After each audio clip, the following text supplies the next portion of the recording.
फिर आप लोगों में से बहुत सारे लोग कहते हैं भैया जब इतनी परेशानी कि दो प्रकार के लोग हैं, एक वो जो न्यू अराइवल्स हैं, जो नए लोग आते हैं, और एक वो जो यहाँ पर पहले से रह रहे हैं, थोड़ा सा सेटल्ड हो गए हैं। तो दोनों की लाइफ में थोड़ा सा फर्क होता है। और कुछ अच्छाइयों पर आज इस वीडियो में जो है तो चर्चा करने वाला हूं, इसके लिए वीडियो को अंत तक जरूर देखिएगा। तो नमस्कार बंधुओं, मैं हूं आपका मित्र शक्ति पांडे, सिडनी ऑस्ट्रेलिया से, और स्वागत करता हूं अपने यूट्यूब चैनल पर। Welcome back to our channel. Today we are in Harris Park Diwali Mela. Hi everyone, and today we are here in Harris Park and it's a Diwali Mela and we are going to show you all the stalls and it's really very nice. हमारे सामने वही challenges नहीं है जो आज से 15 साल पहले हम फेस कर रहे थे। हाँ, यहाँ पर देखिए आने के पीछे कई कारण हैं, मैं वो भी बता देता हूँ चलिए आपको कि हम क्यों यहाँ पर हैं, क्यों आए थे। हम फर्स्ट ऑफ ऑल जब 15-16 साल पहले इंडिया हमने छोड़ा था तो इंडिया में इतनी सारी अपॉर्चुनिटीज़ नहीं थी। तब इतना ज़्यादा कुछ जो है मार्केट ओपन नहीं था, इतना कुछ था नहीं इंडिया में करने के लिए। फिर भी हम ऐसा नहीं है कि हम कोई बहुत बुरी स्थिति में थे। हम जिसके कारण आए वो मैं ईमानदारी से बताऊंगा। पहली चीज़ तो देखिए, एक पॉपुलेशन बहुत बड़ा मैटर है कि जब मैं बॉम्बे में गाड़ी वगैरह लेकर के कहीं जाना होता था तो पता चला 5 किलोमीटर जो कि 20 मिनट या 15 मिनट का डिस्टेंस होता है, उसके लिए आप 2-2 घंटे कहीं ना कहीं ट्रैफिक में फंसे रहते थे। तो सबसे बड़ा उलझन होती थी और भी चैलेंजेस थे। ऐसा नहीं है कि केवल ट्रैफिक वाला ही चैलेंज रहा हो, और भी इस तरह की चीज़ें थी। तो फिर हमने बाहर देखना शुरू किया और जॉब वगैरह के लिए भी इतनी सारी अपॉर्चुनिटीज़ नहीं थी। ऑफकोर्स उन चीज़ों में भी थोड़ा बहुत कहीं ना कहीं हम लोग भी स्ट्रगल कर रहे थे। तो लगा कि चलिए बाहर कहीं कुछ हम अपने ऑप्शंस तलाश करते हैं, और फिर उसके बाद यहाँ आए। और हम जब यहाँ आए तो यहाँ पर भी वो रिसेशन चल रहा था, क्योंकि इट वॉज 2009 और 8 का समथिंग टाइम था, और वो टाइम पे आपको पता है वर्ल्ड वाइड जो है तो रिसेशन चल रहा था। तो यहाँ पे भी हमने बहुत डिफिकल्ट समय देखा, बड़े चैलेंजेस देखे, लेकिन हमने उन सब चीज़ों को फेस किया। माई लाइफ शब्दों में ये मेरी एक सीरीज है मेरे यूट्यूब चैनल पर, तो आप जाकर के देखिए। उसमें मैंने पूरी कहानियों को बहुत डिटेल में बताया अपने बारे में, यहाँ आने से लेकर के इंडिया तक की हमारी जो भी जर्नी थी लाइफ की, वो आप ज़रूर देखिए। आपको पता चलेगा कि किस तरह से हमने यहाँ पर आके शुरुआत में चीज़ों को फेस किया। ऐसा नहीं है कि हम दूसरों के बारे में केवल अज्यूम कर रहे हैं। वो चीज़ें जो हमने फेस की हैं 19-20 या उससे कहीं ज़्यादा आज भी चैलेंजेस सोसाइटी में यहाँ पर बने हुए हैं। तो सबसे बड़ी बात, यहाँ रहने के पीछे हमारा क्या कारण है? तो भैया एक थोड़ी सी फाइनेंशियल स्टेबिलिटी है यहाँ पर। अगर आपके पास जॉब या आपका काम बिजनेस धंधा वगैरह कुछ है तो मुझे लगता है कि यहाँ पे जो आर्थिक, चूंकि डॉलर्स के रेट और इंडिया के जो पैसे का भाव है, मूल्य है, उनमें काफ़ी फ़र्क होने के नाते यहाँ अगर आप 5-10 हज़ार भी कमा लेते हैं तो एक अच्छी लाइफ जी सकते हैं। चूंकि इंडिया में वही चीज़ें जो है तो 5 लाख, 3 लाख, 4 लाख हो जाती हैं। उस हिसाब से अगर देखा जाए तो यहाँ पर ये है। और दूसरी चीज़, यहाँ पर काम क्या करते हैं इस बात को लेकर के यहाँ आपकी रिस्पेक्ट या डिसरिस्पेक्ट नहीं होती। आप क्लीनिंग का काम कर रहे हैं, प्रोसेस वर्कर का काम कर रहे हैं, आप फैक्ट्री में काम कर रहे हैं, आप डॉक्टर हैं, आप इंजीनियर हैं, कोई फर्क नहीं पड़ता है। सारे लोग यहाँ पर इक्वल हैं। और यहाँ डिस्क्रिमिनेटरी बिहेवियर कोई जो है सोशली प्रैक्टिस कर भी नहीं सकता है, क्योंकि इसके लिए ये गवर्नमेंट बहुत संवेदनशील है। अगर ऐसा कोई करता है तो उनके खिलाफ सख्त से सख्त जो है यहाँ पर तो एक्शंस लिए जाते हैं। तो पहली चीज़ कि हमने अपने देश में पढ़ा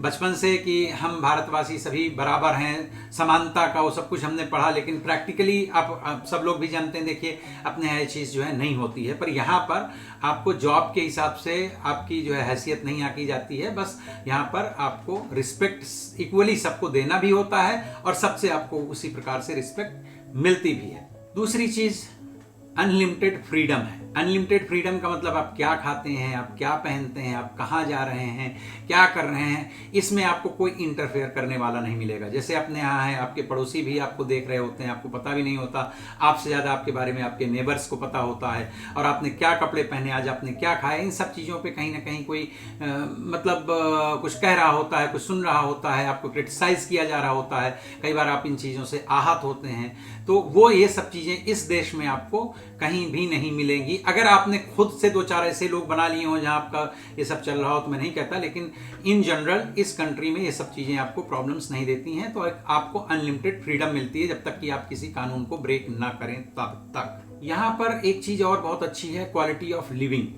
कि आप कि रहने की जो यहाँ पर क्या बोलें कि एनवायरनमेंट इतना अच्छा है यहाँ की। आपको देखिए सिडनी ये महानगर है, जैसे अपने यहाँ पर दिल्ली, बॉम्बे सब महानगर हैं, उसी तरह से सिडनी भी महानगर है। लेकिन आप बीच शहर में खड़े होकर के आसमान की तरफ देखिए, पूरा नीला आकाश दिखेगा। अगर आप दिल्ली, बॉम्बे से कहीं से हैं, ऐसे किसी शहर से हैं, तो आप अपने यहाँ देखिएगा साल में हार्डली कभी आपको ब्लू स्काई दिखाई देगा। तो यहाँ का एनवायरनमेंट इतना नीट एंड क्लीन है, कानून व्यवस्था अपने यहाँ देखिए हर छोटी बड़ी चीज़ में, ये चीज़ें तो देखिए मैं कोई देश की बुराई नहीं कर रहा हूँ, मैं अब एक तुलना कर रहा हूँ कि अपने यहाँ पर हर छोटी बड़ी चीज़ के लिए अक्सर हम बहुत सारे वीडियोज़ आते हैं, देखते भी हैं, न्यूज़ में भी देखते हैं कि हर जगह आपको कहीं ना कहीं रिश्वत मांगी जा रही है, कहीं ना कहीं आपको इन सब चीज़ों से दो चार होना पड़ता है। लेकिन यहाँ पर कहीं आपको कोई रिश्वत नहीं देनी है, किसी काम के लिए कोई फालतू का डिले नहीं होगा, आपको मतलब कि परेशान नहीं किया जाएगा। तो एक जो क्वालिटी ऑफ लिविंग स्टैंडर्ड है यहाँ का, वो काफ़ी बेहतर है, काफ़ी अच्छा है। वो यहाँ का एनवायरनमेंट के हिसाब से भी, यहाँ की सोसाइटी के हिसाब से भी, यहाँ की सड़कें, अब देखिए आप इंडिया में रह करके क्या कर सकते हैं, आप 100 करोड़ 200 करोड़ 500 करोड़ के आदमी बन सकते हैं, डेफिनेटली बन सकते हैं, और लोग आज की तारीख में बहुत कॉमन है जो इस तरह से पैसे लोग कमा रहे हैं। लेकिन आप वो जो शुद्ध वायु है, वातावरण है वहाँ का, वो सब आप कहाँ से लेके आएंगे? वो यहाँ पे आपको फ्री ऑफ कॉस्ट मिलता है। अगर आप कम से कम पैसे भी कमा रहे हैं, लेकिन एनवायरनमेंट जो यहाँ का है वो सबके लिए बराबर है। तो ये चीज़ें भी कहीं ना कहीं यहाँ हमको रोक करके रखती हैं, और यहाँ रहने के पीछे का एक कारण है। दूसरा, बच्चों की एजुकेशन। अगर आप बच्चों को प्राइवेट में पढ़ाना चाहते हैं तब तो यहाँ पर भी देखिए 30,000, 20,000, 40,000 तक सालाना फीस हैं डॉलर्स में, जो कि आपको 10 लाख, 15 लाख, 20 लाख रुपए पड़ते हैं, साल के एक बच्चे पे खर्च कर सकते हैं। लेकिन यहाँ के जो गवर्नमेंट के प्राइमरी स्कूल्स हैं या हाई स्कूल्स हैं, वो भी बहुत अच्छे हैं। हम अपने बच्चे को चाहें तो हम प्राइवेट में पढ़ा सकते हैं, और ये मतलब इसलिए नहीं कह रहा कि मुझे अपने बारे में कुछ बताना और ऐसा कुछ है, मैं कभी अपनी कोई बड़बत्ती झाड़ता भी नहीं हूँ वीडियोस में आकर के, लेकिन मैंने चीज़ों को अपने हिसाब से जो है तो ऑब्जर्व किया, अपने हिसाब से देखा, तो मुझे ऐसा लगा कि यहाँ के जो सरकारी स्कूल हैं, गवर्नमेंट के जो प्राइमरी स्कूल हैं या हाई स्कूल हैं, वो काफ़ी बेहतर हैं। हाँ, अगर आपका बच्चा काफ़ी ब्रिलियंट है तो यहाँ पर थोड़ा सा कॉम्पिटिशन्स होते हैं। अभी 6वीं क्लास में जब आप जाते हैं तो सिलेक्टिव के लिए होते हैं, उसके पहले भी एक होता है कंपटीशन वाला, जिसमें आप कुछ यहाँ के गवर्नमेंट के जो सिलेक्टिव स्कूल हैं जो बहुत अच्छी जिनमें पढ़ाई होती है, तो अगर आपका बच्चा कॉम्पिटिटिव एग्जाम्स पास कर लेता है तो उसको सिलेक्टिव स्कूल मिल जाते हैं, जो कि किसी भी प्राइवेट स्कूल से भी बेहतर होते हैं। तो मुझे लगता है यहाँ पे गवर्नमेंट स्कूल की जो हालत है वो, अगर आप इंडियन गवर्नमेंट स्कूल से कंपेयर करें, मैं बहुत कॉलेजेस और उन सब की बात तो नहीं कर रहा, लेकिन मैं स्कूल लेवल की बात कर रहा हूँ कि अपने यहाँ के प्राइमरी स्कूल्स और हाई स्कूल वगैरह आप देखें, इंटरमीडिएट स्कूल्स वगैरह, कॉलेज वगैरह आप देखें, तो आपको वहाँ और यहाँ में काफ़ी फर्क नजर आएगा। मुझे लगता है यहाँ ये गवर्नमेंट काफ़ी अच्छा मेंटेन करके रखती है। मैं बात करूंगा हॉस्पिटल्स की, मतलब इलाज वगैरह अगर आपको करवाना है तो पहली चीज़ तो गवर्नमेंट, अगर आपके पास में यहाँ पर मेडिकेयर कार्ड है तो ज़्यादातर चीज़ें आपको सब फ्री हैं। जैसे हम लोग जीपी के पास में, जनरल प्रैक्टिशनर्स के पास जाते हैं, ज़्यादातर चीज़ें जो हैं तो फ्री होती हैं। साल में 5 टाइम्स अगर आप फिजियोथेरेपी के लिए जाते हैं वो भी फ्री है, और मतलब इस तरह से बड़े आपके जो भी ट्रीटमेंट करने हैं वो सारे आपको फ्री ऑफ चार्ज हो जाते हैं। ऊपर से आपको जो यहाँ के हॉस्पिटल्स की कंडीशंस है वो 5 स्टार होटल्स से भी बेहतर मिलेगी। मुझे लगता है अपने यहाँ पर जो प्राइवेट हॉस्पिटल्स होंगे उनसे भी बेहतर यहाँ के सरकारी हॉस्पिटल्स हैं, तो ये भी काफ़ी अच्छा। देखिए, एक बड़ी अच्छी वजह देखिए मैं आपको बताता हूँ इन सब के पीछे का कारण क्या है कि इतनी अच्छी व्यवस्था क्यों है। उसके पीछे है एक कारण बहुत इम्पॉर्टेंट, एंड वो है पॉपुलेशन। कि यहाँ क्योंकि पॉपुलेशन कम है तो यहाँ ह्यूमन लाइफ की वैल्यू ज़्यादा है। इंडिया में क्या है या अपने कंट्रीज में क्या है कि पॉपुलेशन ज़्यादा है, करप्शन भी है, इसके लिए मुझे लगता है कि ह्यूमन लाइफ की वैल्यू, कॉमन मैन के ह्यूमन लाइफ की मैं बात कर रहा हूँ, कि वैल्यू शायद कम है। हालांकि इंडिया में भी गवर्नमेंट के स्तर पर देखिए वहाँ पे भी वो कार्ड वगैरह बनता है जो आप ट्रीटमेंट किसी भी प्राइवेट हॉस्पिटल में करवा सकते हैं जाकर के, चीज़ें हैं, ऐसा नहीं है कि मैं पूरी तरह से कर रहा हूँ, लेकिन यहाँ अभी भी काफ़ी बेटर हैं। और एक चीज़, यहाँ पर जो सामान मिलता है क्वालिटी वाइज वो काफ़ी बेहतर होता है। हालांकि कई बार जो प्रोडक्ट्स हैं इंडिया से, चाइना से, वियतनाम से, पाकिस्तान से, ऐसी सब कंट्रीज से आते हैं, श्रीलंका से, बांग्लादेश से भी, जैसे कपड़े वगैरह, क्लोथ्स वगैरह आते हैं, लेकिन आपको यहाँ जो सामान की क्वालिटी है वो काफ़ी बेहतर मिलेगी। इंडिया में मुझे लगता है कि चूंकि नकली का बाजार इतना बड़ा हो चुका है कि वहाँ असली और नकली में फ़र्क करना ऐसा नहीं है। अगर आप ऐसी जगह में जाते हैं जहाँ पर आपको असली मिले, वो चीज़ें वहाँ पर भी मिलती हैं, लेकिन एक कॉमन मैन की रीच जो है तो अच्छी क्वालिटी के सामान तक या तो उसका पॉकेट अलाउ नहीं कर रहा होता या वो बेचारा वहाँ पर पहुँच नहीं पाता है। यहाँ पर इन जनरल क्वालिटी वाइज अच्छा प्रोडक्ट मिलता है, अच्छा सामान मिलता है, तो मुझे लगता है हाँ ये चीज़ें भी हैं जो यहाँ हम लोगों को जोड़ करके रखती हैं। फिर इतने साल जब आप इतनी ठीक ठाक सी व्यवस्था में रह लेते हैं और आपका काम धंधा थोड़ा दाल रोटी ठीक ठाक सी चल रही होती है और आपका घर द्वार सब बन चुका होता है, तब इस उम्र में फिर से जा करके और इंडिया में स्ट्रगल करना, ज़रूरत पड़ी कभी, ऐसा कोई ईश्वर ना करे तो ऑफ कोर्स जाएंगे। हमारा घर द्वार है, मैं साल में हर बार जाता हूँ इंडिया। लाइक अभी मैं फिर से मतलब बहुत जल्दी मैं डेट वगैरह तो नहीं बताऊंगा, लेकिन शीघ्र ही फिर से इंडिया विजिट करूंगा। अभी मैं अप्रैल में इंडिया से ही लौट करके आया हूँ। तो ऐसा नहीं है, प्रेम है, सब कुछ है, हमारा परिवार रिश्तेदार सारे मित्र वगैरह वहाँ पर हैं और इंडिया के प्रति बहुत ज़्यादा प्रेम है। लेकिन ये कुछ बातें थी जो मुझे लगा आप लोगों के साथ में डिस्कस करना चाहिए।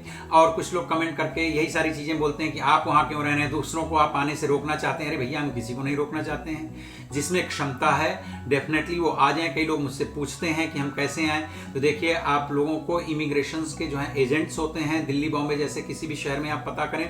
हाँ, बस जब आप किसी एजेंट के पास में फाइनलाइज कर रहे हैं, जिसके पास आप अपना काम करवाने वाले हैं, तो उसका बैकग्राउंड ज़रूर चेक कर लें। उनकी जो है इंटरनेट में आजकल लोगों ने अपने रिव्यूज़ वगैरह दिए होते हैं, वो भी पढ़ लें। कई बार फेक भी होते हैं, तो थोड़ा सा अपना दिमाग लगाएं, इधर उधर से जांच परख करके जिस भी एजेंट को आप सिलेक्ट करें वो थोड़ा सा अप्रोप्रिएट प्रॉपर होना चाहिए। उसके पास आप जाइए, वो आपको किसी भी देश में माइग्रेशन कैसे करते हैं, स्टूडेंट वीज़ा कैसे मिलेगा, पीआर का मतलब कुछ लोगों ने पूछा, पीआर का मतलब होता है परमानेंट रेसिडेंसी। यहाँ पर इस देश में अगर आप आकर के 4 साल पहले परमानेंट रह जाता है, 4 साल के बाद में, और कुछ और औपचारिकताएं होती हैं अलग अलग वीज़ा के साथ में, अलग अलग कंडीशंस होती हैं, बट इन जनरल अगर आपका 4 साल का पीआर हो जाता है, उसके बाद में आप सिटीजनशिप अप्लाई कर सकते हैं। उसका एक यहाँ पर एग्जाम होता है, वो पास करने के बाद में आपको सिटीजनशिप मिल जाती है। तो ये सिंपल सा तरीका है, लेकिन उसके लिए आप किसी प्रॉपर एजेंट के माध्यम से ही आइए, उनके माध्यम से जानकारी निकालिए। और अगर आप स्वयं पढ़े लिखे व्यक्ति हैं तो इनकी इमिग्रेशन वेबसाइट है, वहाँ जाइए, डिटेल में सारी चीज़ें होती हैं, अच्छे से उनको पढ़िए और उन इंस्ट्रक्शंस को फॉलो करके आप स्वयं भी अप्लाई करके, केवल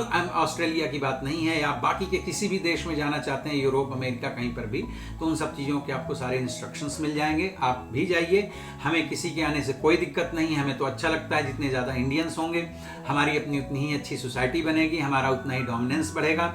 हाँ, लेकिन जब इस देश में या ऐसे किसी देश में आप जाते हैं तो थोड़ा सा मानसिक रूप से उस देश के लायक अपना मानसिक सेटअप जो है कर लीजिए, क्योंकि यहाँ भी आकर के अब जैसे दो चार बातें हैं, लोगों ने, एक ने तो कमेंट किया कि अच्छा आप वहाँ पे जा करके एम्बेसडर बन गए इंडिया के। नहीं, मैंने बोला था भैया कि यहाँ पान खा खा करके चारों तरफ लोगों ने थूकना शुरू कर दिया है, इससे और कुछ नहीं होता है। लोगों में एक खराब इमेज जाती है, अपने देश को आप रिप्रेजेंट कर रहे होते हैं, तो हम इसलिए ही बोल रहे होते हैं कि भैया इससे अपने देश का नाम खराब होता है। तो बाकी आप सब लोग आइए, आपका भी स्वागत है। और जो लोग आ चुके हैं और बोलते हैं हमें तो कोई तकलीफ नहीं, भैया आप अपनी इंडिविजुअल लाइफ में इतने मस्त हैं कि आपको पता ही नहीं चलता है कि कितने लोग साल में यहाँ आते हैं, किस किस तरह का स्ट्रगल कर रहे होते हैं, क्या क्या फेस कर रहे होते हैं, तो आपको पता ही नहीं है। तो आप अपने एक डिनायल मोड में हैं, आप खुश हैं तो आपको लगता है संसार पूरा खुश है, ऐसा नहीं होता है। मैं उन मित्रों के बारे में कह रहा हूं जो ऑलरेडी पहले से यहाँ पे रह रहे हैं 10 साल 20 साल 25 साल 30 साल से, उनको लगता है यहाँ सारे लोग खुश हैं, सुखी हैं। तो आइए, आप यहाँ नए आए 4-6 महीने साल भर से जो स्टूडेंट हैं, आप उनको देखिए कितना स्ट्रगल, कितनी कड़ी मेहनत कर रहे होते हैं। वो अपने देश के बच्चे हैं, तो हमको उनसे जो है तो लगाव है, हमें उनको तकलीफ में देख करके हमें भी दुख होता है। तो भैया आप सभी के लिए मेरी ढेरों शुभकामनाएं हैं। आप सभी आने वाले नवागंतुकों को, आने वाले सभी नए मित्रों को ढेरों शुभकामनाएं और स्वागत है ऑस्ट्रेलिया में। So let's go and enjoy everyone the Diwali मेला। सबको दिवाली की शुभकामनाएं पहले ही।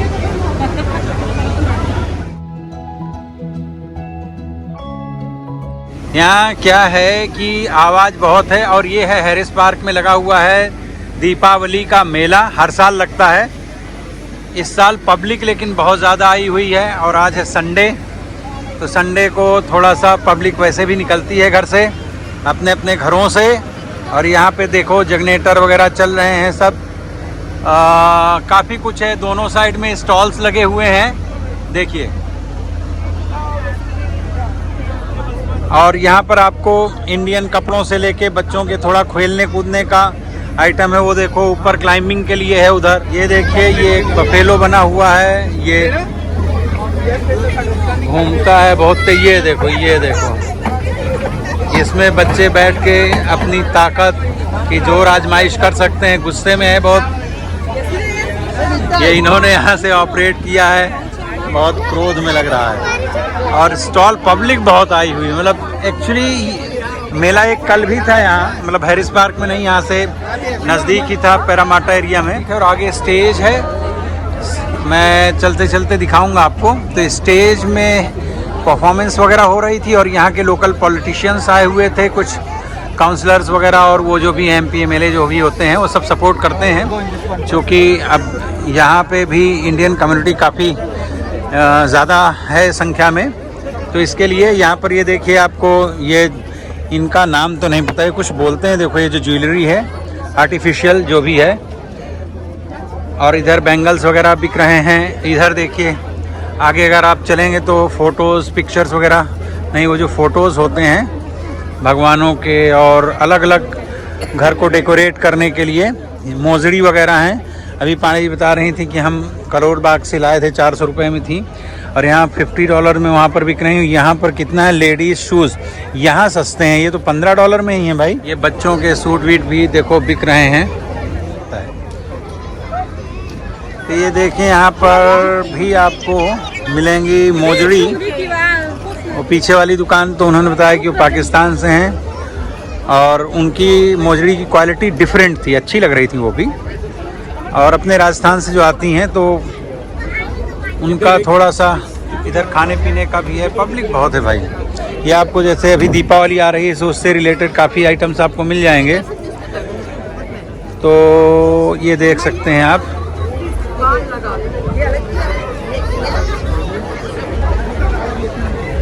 ये देखिए इधर सूट वगैरह हैं, लेडीज़ के कपड़े वगैरह हैं,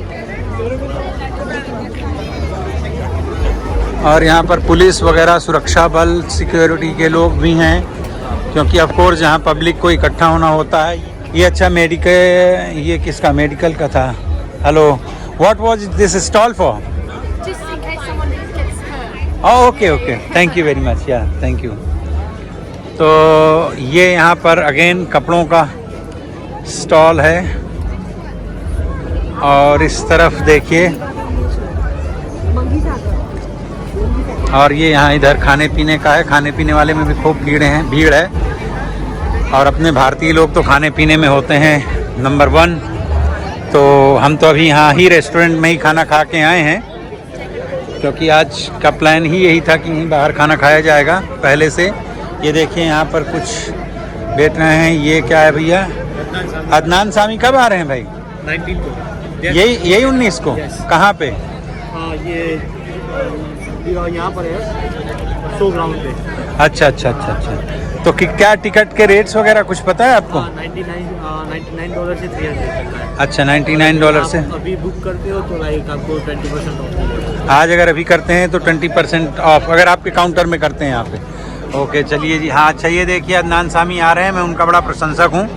मुझे इनकी सिंगिंग बहुत अच्छी लगती है। इनफैक्ट इनके मैक्सिमम सॉन्ग्स जो हैं, गाने जो हैं, मुझे बहुत पसंद हैं। और ये इन्होंने स्टॉल लगाया, बता रहे हैं अगर आप यहाँ पे आज बुक करते हैं तो ही सेड 20% ऑफ। आपने तो बुक कर लिया है ना?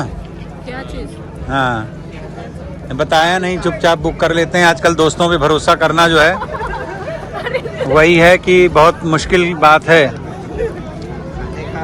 तो लोग चुपचाप कर लेते हैं जब सस्ता होता है। अब हमको करना पड़ेगा बहुत महंगे में। तो यहाँ पे फिर कुछ खाने का है, मिस्टर सिंग्स फूड्स। अब ये मिस्टर सिंग्स फूड्स में क्या क्या है अंदर, भीड़ भाड़ तो जाएंगे नहीं। यहाँ पर कुछ मिल रहा है, ये करवा चौथ। ये देखिए करवा चौथ आने वाला है, और उससे रिलेटेड मेहंदी वगैरह यहाँ पर लग रही हैं। पाड़े, तुमको अगर मेहंदी का लेना है कोन तो ले सकती हो। आगे वो देखें स्टेज बना हुआ है, मैं दिखाता हूँ।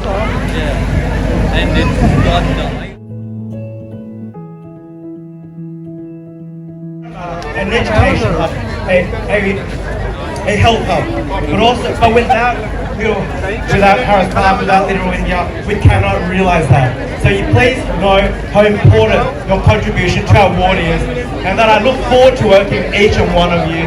And also to those that are not from the area, I'd like to welcome you to Harris Park. And we want to make these events more common, more often. We want to support businesses, support residents, to make this a more attractive place. Look at, I hope you...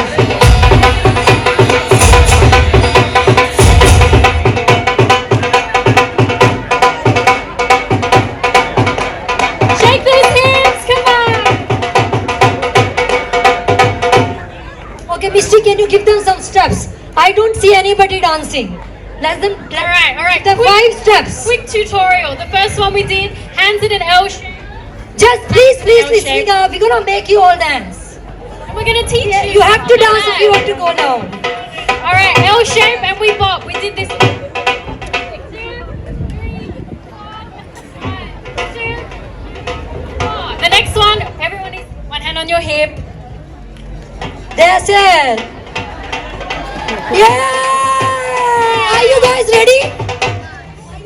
Absolutely. Yes!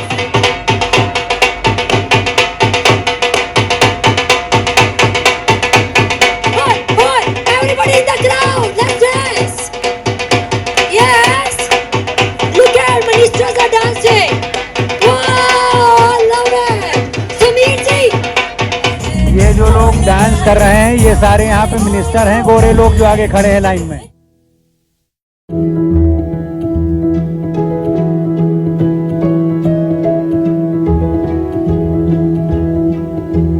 Video अगर आपको सही लगा हो तो like ज़रूर कीजिएगा और comment ज़रूर कीजिएगा, बताइएगा आपको वीडियो में कौन सा पार्ट अच्छा लगा। भविष्य में आप किसी और टॉपिक पर वीडियो चाहते हैं तो अवश्य लिख करके मुझे आप याद करवाइएगा।